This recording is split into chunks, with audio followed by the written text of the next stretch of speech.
Howdy folks, I'm meteorologist Matt Gray. Let's get right into it. We've got a lot to talk about in your weather update. If you missed our early newscasts, let's fill you in on what's going to be a busy couple days of weather around the inland northwest. And we'll start off with what's happening right now in North Idaho.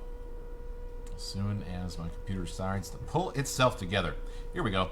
All right, so this is 4th of July pass. You notice there's a lot of headline activity here, and that's because we've seen some closures briefly. It does appear that you can freely move in both directions now, but there was, during our 5 o'clock program, we did have a brief closure there, according to the Idaho State Patrol, because of some spun-out semis. So, yeah, looking like we're already getting back into winter driving mode yet again around our region. In fact, let me boost this up here for you and drag this onto the screen. So this is the other view on the road surface here. And yeah, there's at least one semi that isn't doing anything right now. So there is certainly still going to be some issues traveling around the 4th of July pass area.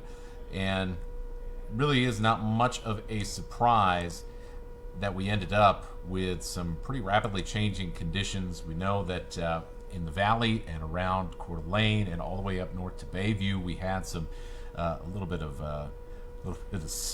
snow and grapple, that little corn snow that you can kind of squeeze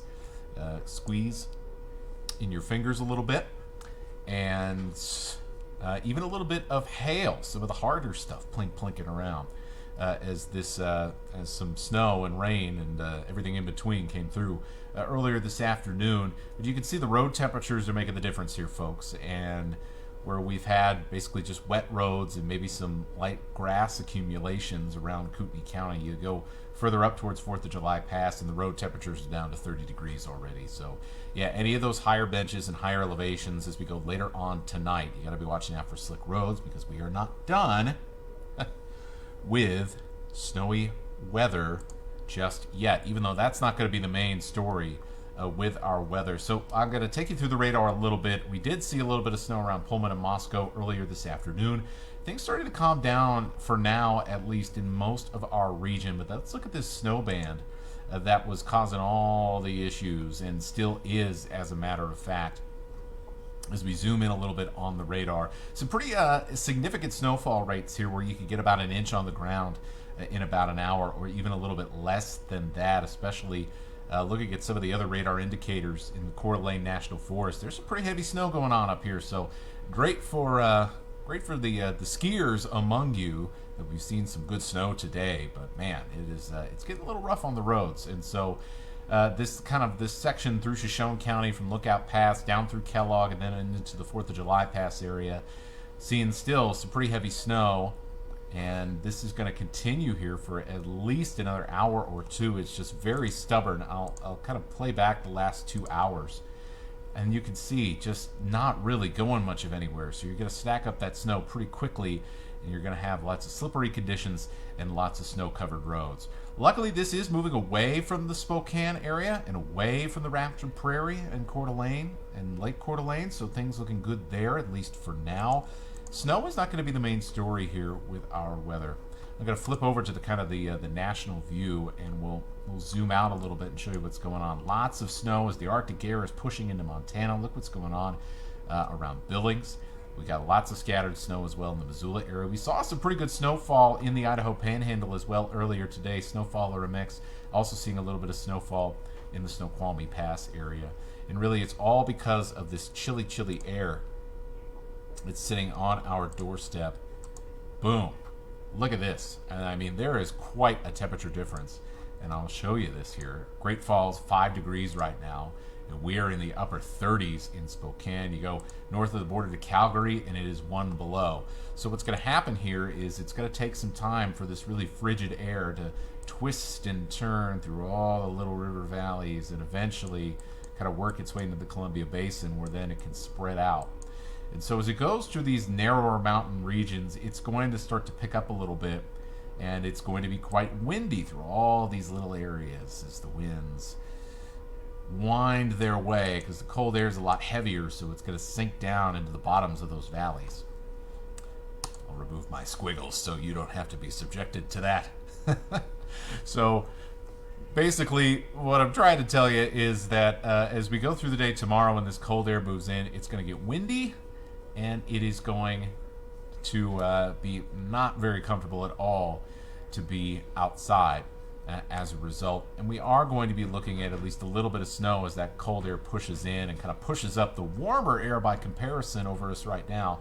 It's going to push that up and create some of those issues. So how long is this thing going to stick around? Well, we expect this colder air to move in through the day tomorrow and then basically hang out through Tuesday and the better part of Wednesday. Tuesday's really going to be the chilliest day, especially Tuesday morning, factoring in the wind.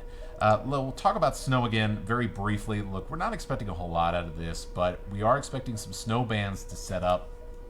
With how the cold air is progressing as we get into tomorrow morning, that'll depend where it is, but I think it is far north as maybe like Deer Park and Spirit Lake. That's about as far north as I think we would see some snow bands set up.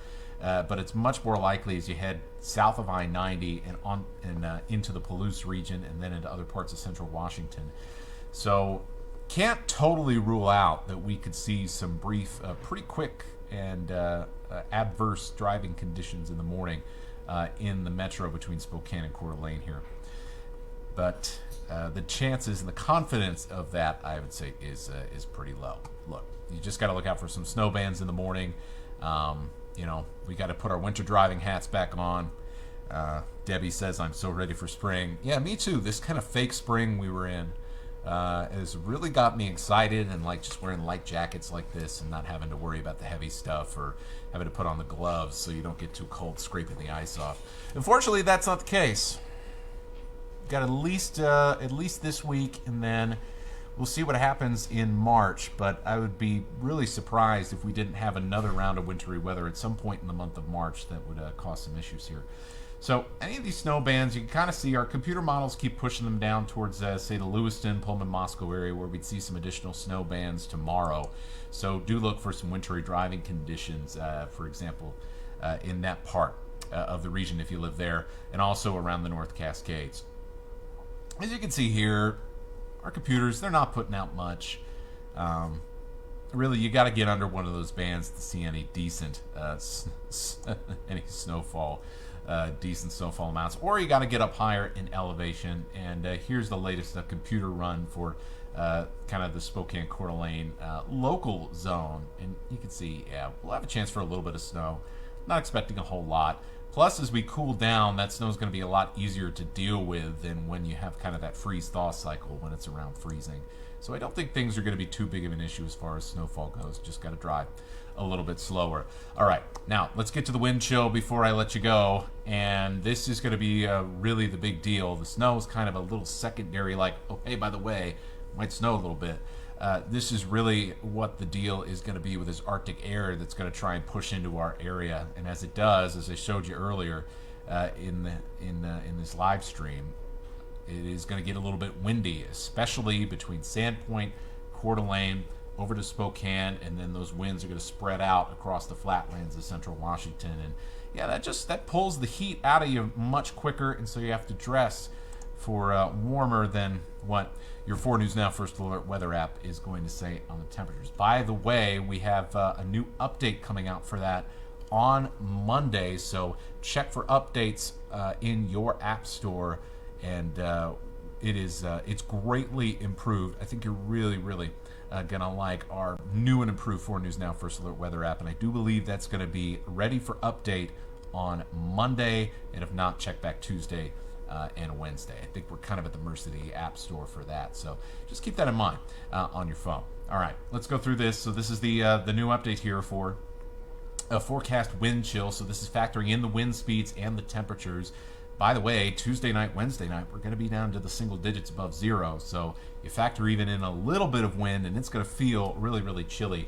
So here you go. This is by Monday at around 4 o'clock. So a lot of us are, if you have work tomorrow and you're not off for President's Day, you're going to be getting out of work. You're going to be going home. And boy, in the panhandle of Idaho, it is going to feel not so great.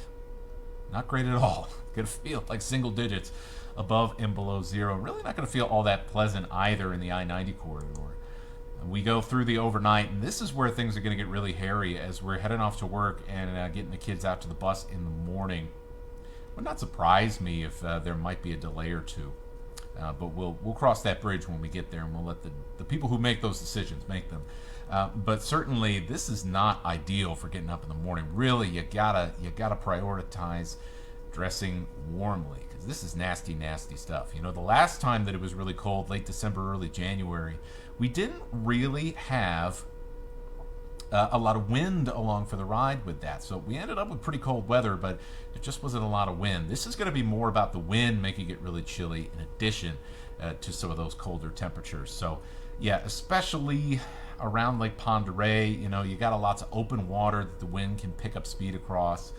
It's just not going to feel all that good. The same goes for kind of the Rathdrum Prairie, where the winds get funneled down off the lake from the north and then into the Spokane area as well.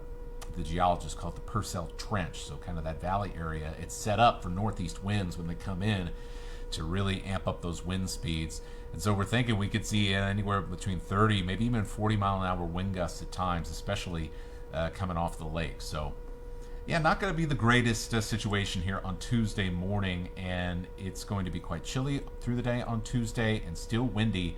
So Tuesday's really going to be a nasty day to be outside. David says, hot summer. Yeah. I wish we could avoid that too, but hey, we'll cross that bridge when we get there.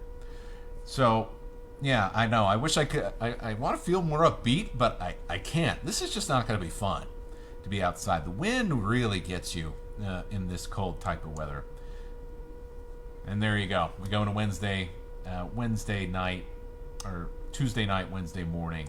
Still pretty chilly. It's really going to take until Thursday, folks, before we start to kind of feel a little bit warmer again.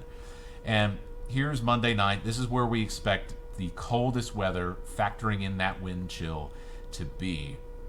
May even see colder air temperatures. We might get down to, in Spokane, especially on the West Plains, where we can get a little bit colder, especially if we get a little bit of snow tonight.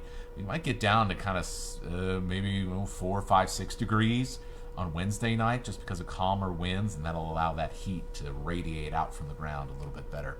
So yeah, single-digit temperatures, sub-zero wind chill.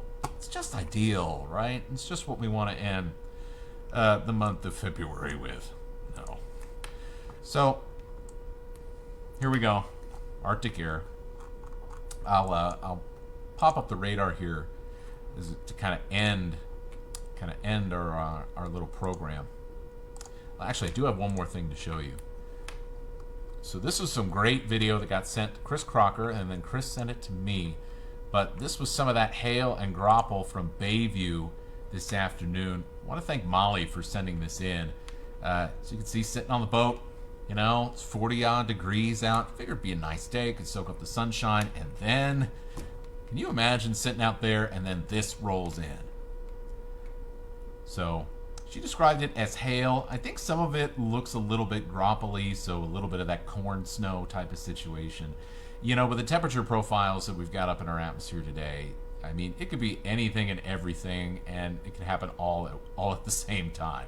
So I just want to say thanks, Molly, for sending that in.